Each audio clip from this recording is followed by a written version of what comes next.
you familiar with the so-called X-Files? I believe they have to do with unexplained phenomena. More or less. Are you familiar with an agent named Fox Mulder? Yes, I am. He had a nickname at the academy. Spooky Mulder. Unless you were living under a rock in the 1990s, the cases of FBI agents Fox Mulder and Dana Scully probably made it into your living rooms one dark and stormy night. Agent Mulder, I'm Dana Scully. I've been assigned to work with you. I've heard a lot about you. Oh, really? I was under the impression that you were sent to spy on me. Mulder and Scully would have to deal with many unusual cases of monsters and ghosts throughout the whole run of the show, and the Monster of the Week episodes were usually the most popular, as they were kind of one-offs that ran alongside the ongoing story of Mulder's search for his abducted sister. Do you believe in the existence of extraterrestrials? Logically, I would have to say no. The X-Files phenomenon was huge and resulted in an original run from 1993 to 2002, 2 event series, 2 feature films, a tie-in series with the Lone Gunman, and of course the X-Files also told us the fate of one of my favourite all-time former FBI agents, Frank Black, played by the excellent Lance Henriksen in Chris Carter's outstanding series Millennium. In this video, we take a look at 2 of the most famous episodes from season 1 of the X-Files that sent shivers down the spines of all who watched them. This is the tale of a monster, and the episodes are of course Squeeze and Tooms. What if some genetic mutation could allow a man to awaken every 30 years? Every 3 decades, a creature who hibernates in a lair made of its own bile must come out to feed in order to sustain itself over a long hibernation. The creature is of human form, of course, but can contort and squeeze itself in order to stalk and eat its victims' livers. A pretty gruesome and awesome creature. And what if the 5 livers could provide him sustenance for that period? What if Tooms is some kind of 20th century genetic mutant?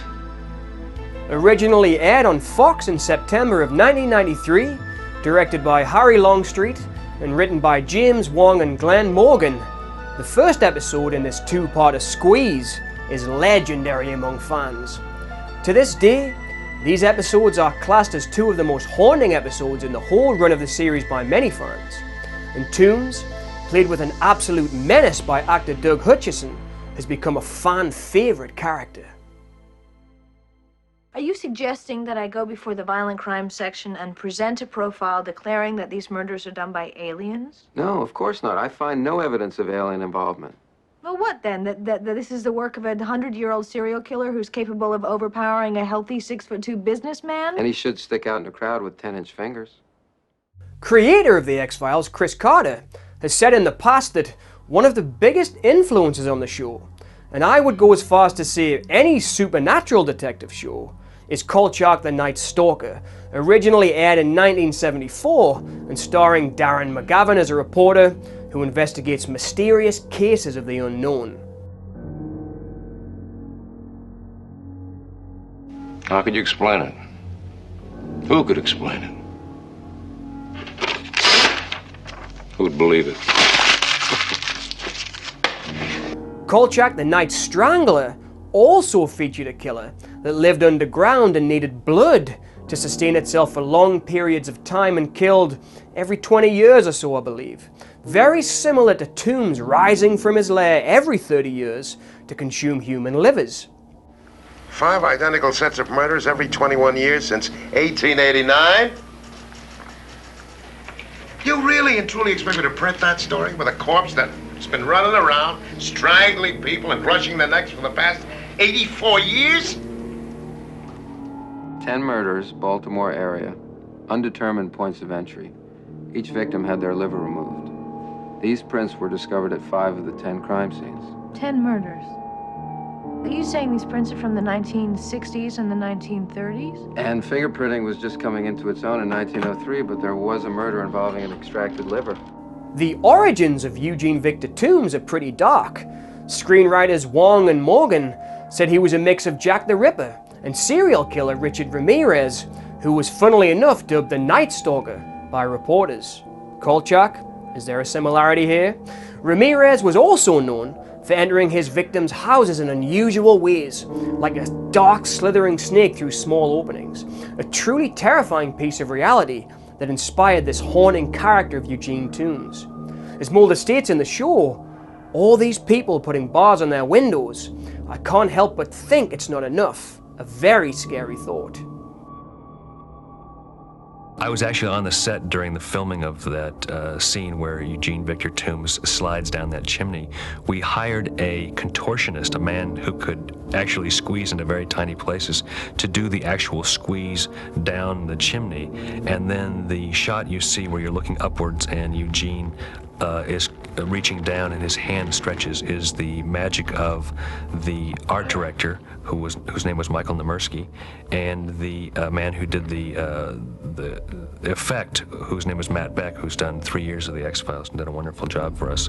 They had him reach down over and over, and then with a computer-generated imager, they were able to take his fingers and elongate them, and the added sound effect, I think, really completes the scare. I think what we have to do is track Eugene Tooms. There's 4 down and 1 to go this year. If we don't get him right now, the next chance we're going to get is in 2023. And you're going to be head of the bureau by then. The first episode, Squeeze, ended with Tooms being captured and held in a 4-walled cell. A guard then brings Tooms in his lunch, and his eyes glow when he sees a way out through the small slot in the door where the food came in, and we are left knowing that this monster maybe can't be contained this easily. In April of the following year, 1994, on the Fox network, we got to see the return of Eugene Victor Tooms. It turns out that he didn't even need to use his abilities to escape, and he is released from the sanatorium by a psychologist. This guy gets his comeuppance later on in the show for releasing this monster when Tooms kills him as he needs to eat one more final liver before he can go into hibernation. The climax of the show was thrilling and ends under an escalator in a mall where Tooms has built his new nest. I'm sure you can guess who gets squeezed at the end of this episode.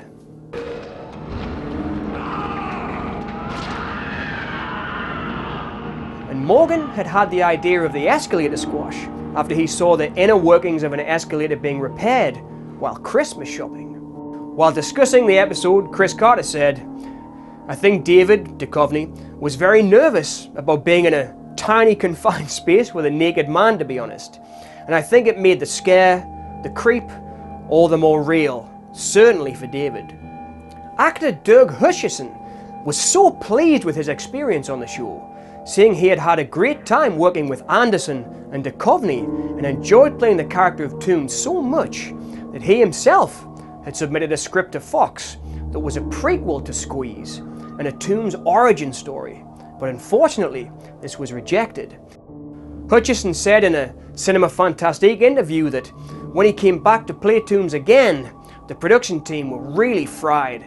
And although the first season had been a slog, shooting long hours in wet and freezing conditions, the buzz was already in the air, and the media attention around the show was really starting to build. On X-Files cases investigated by Agent Mulder and myself to date, we have a conviction or case solution of 75%. That's well above the current Bureau standard. And that is your only saving grace. May I ask, sir, what more you require? What I require is increased frequency of reports, conventional investigation. In short, Agent Scully, it is your responsibility to see that these cases are by the book. I understand, however, conventional investigation of these cases may decrease the rate of success. Tooms is also one of my personal favourite episodes of the series, as it was the introduction of my favourite character, Assistant Director Walter Skinner.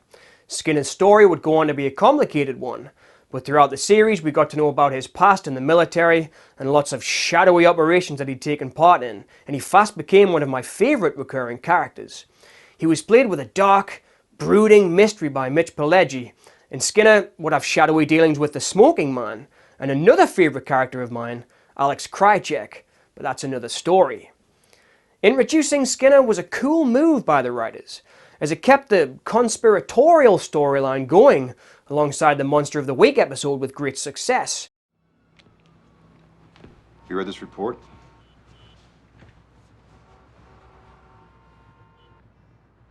Do you believe them?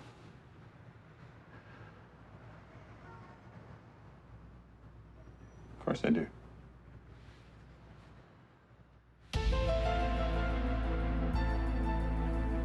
Squeeze and Tooms would go on to be two of the most successful episodes of the first season, and of course, as we know, The X-Files went on to be one of the most popular TV shows of the 1990s.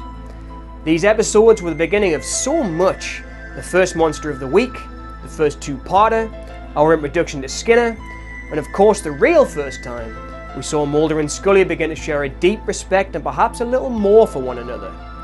Have you had any close encounters of the third kind? Is that what everyone thinks I do? No, of course not. But you do work with spooky Mulder. Mulder's ideas may be a bit out there, but he is a great agent. Why would I make them so uncomfortable? It probably has to do with your reputation. Reputation? I have a reputation? Mulder, look, Colton plays by the book and you don't. They feel your methods, your theories are... Spooky? Do you think I'm spooky? It was only the third episode in the long-running series and features the real beginnings of Mulder and Scully's complicated romantic relationship. At one point, and I must stress that this is a plot point and pays off later, Mulder affectionately touches a pendant around Scully's neck. At this point in the series, there had already been intimate moments, like Scully in her underwear in the pilot, asking Mulder to check her for alien markings in a roadside motel, and then embracing him when they are just revealed to be insect bites. But in Squeeze, we see the relationship begin to grow between the two, and a real genuine care for each other begins to become one of the main themes of the show. In our investigations, you may not always agree with me, but at least you respect the journey. And for these reasons, they've remained firm fan favourites and will continue to be loved by fans young and old for many years to come. I've been John Rennie, and if you would like to see more from me, please remember to check out my channel over at John Rennie's Boneyard Pictures for movie reviews and more.